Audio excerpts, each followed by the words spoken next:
légalisation du cannabis. Vous me direz pourquoi je n'en parle dans le secteur du développement économique. J'aimerais savoir si vous avez lu l'étude qui a été faite par l'IRIS concernant la légalisation du cannabis.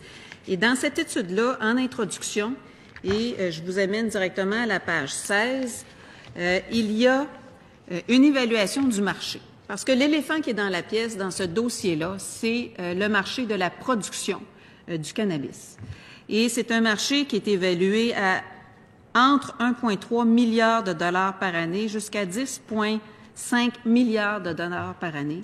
À 10,5 milliards de dollars, c'est le 3/4 du marché d'Hydro-Québec, juste pour vous donner une idée à quel point c'est énorme comme marché. Et moi, je voudrais savoir si le ministère du Développement économique a fait faire des études concernant tout le dossier de la production du cannabis. Merci, Madame la députée de Vachon. Alors, Madame la ministre.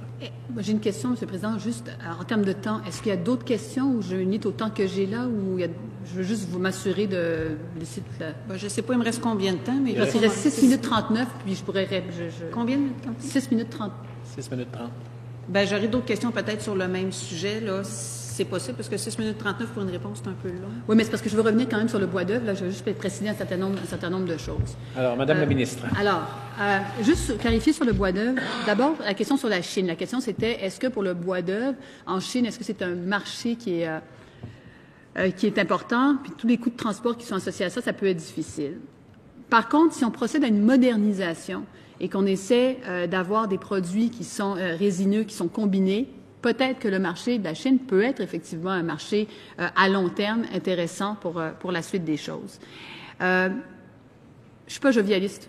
Je suis tellement pas jovialiste que lorsque j'ai pris le dossier du bois d'œuvre, on s'est dit que ça nous prenait un négociateur en chef pour le Québec. Tellement pas jovialiste qu'on s'est assis avec les municipalités, les syndicats, l'industrie pour dire à quel point c'était important de se préparer à une situation qui allait être extrêmement difficile. Alors, le jovialisme, il n'y en a pas. Au contraire, ce qu'il y a, c'est de la proactivité, de l'efficacité, puis de la détermination des plans.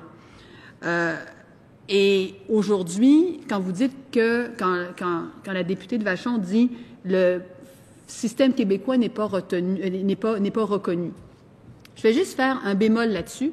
Il est clair que les droits qui sont imposés sont des droits compensateurs qui sont extrêmement élevés. Cela dit, je ferai remarquer que nous avons demandé à ce que Résolu fasse partie de l'étude et c'est suite à cette étude-là que les droits compensatoires imposés à Résolu sont à environ 12 12,8 et donc qui reconnaissent que le régime québécois est plus faible que l'ensemble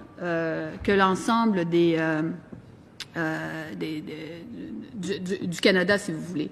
Donc, c'est la démonstration de la pertinence du système que nous avons mis en place de nouveaux régimes forestiers.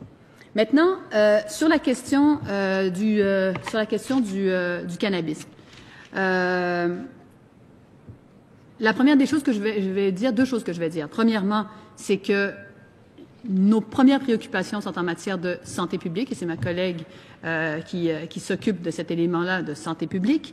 D'autre part, le cannabis est considéré comme un secteur qui est un secteur primaire et donc, par conséquent, évalué au niveau du MAPAC. Donc, il ne relève pas directement du développement économique. Évidemment qu'on comprend qu'à terme, il pourrait y avoir un développement économique associé à ça, mais nous n'en sommes pas là. Nous en sommes aux questions de santé publique, nous en sommes aux questions d'ordre de sécurité publique et avec le MAPAC pour des études d'impact d'un point de vue secteur primaire. Voilà, Monsieur le Président, qui a changé, mais Monsieur le Président. Merci, Madame la ministre. Madame la députée de Vachon. Oui, bien, je comprends là, tout le dossier du côté de la santé publique, puis c'est important de s'en préoccuper, sauf que si vous n'en êtes pas là, vous êtes mieux de vous dépêcher, parce que je peux vous dire que les entreprises, eux autres en sont là, et le lobbying, il est déjà très fort. Vous regarderez toutes les entreprises et le lobby qui est inscrit au niveau du gouvernement canadien. Et j'aimerais vous réveiller peut-être un petit peu, parce que sinon, vous êtes en train de regarder le train passer actuellement. Il y a 41 entreprises qui ont des permis concernant la production thérapeutique, dont 24 qui sont en Ontario. et les plus grosses sont en Ontario. Et ils sont déjà en train de demander des passe-droits pour avoir accès plus rapidement au marché récréatif et donc occuper l'espace sur le marché. Et si rien n'est fait par le gouvernement du Québec, si rien n'est fait puis rien n'est évalué, l'Ontario va nous damer le pion encore une fois. Et moi, je pense que c'est maintenant le temps d'agir. Il ne faut pas attendre, il va être trop tard. Parce que les joueurs, comme je vous dis, sont déjà sur le marché. C'est un marché évalué, je vous l'ai dit, de 1,3 à 10 milliards de dollars. C'est énorme. C'est, oui, la fourchette, effectivement, elle est large. Le 1,3 milliard, c'est le scénario du Colorado transposé au Québec. Et le 10 milliards, c'est un scénario de la Colombie-Britannique suite à une étude de l'Institut Fraser. Donc, mais que vous le preniez à 1,3, c'est déjà un gros morceau. À 10 milliards, c'est énorme. Donc, moi, je crois qu'il serait plus que temps que le gouvernement du Québec fasse des études pour voir comment on peut s'assurer que le développement économique relié à la production de la marijuana, parce que le projet de loi, il est déposé, ça a été annoncé que la légalisation se ferait en juillet 2018.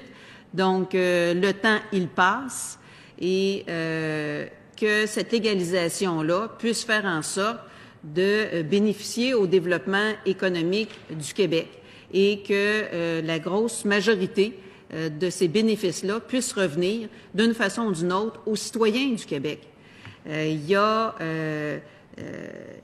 un marché qui est en train de se créer par la légalisation et moi, je pense que vous devriez être très, très aux aguets parce que peut-être que vous n'avez pas connaissance, mais le président directeur général de Tweed Incorporated, c'est l'ancien responsable financier du Parti libéral du Canada.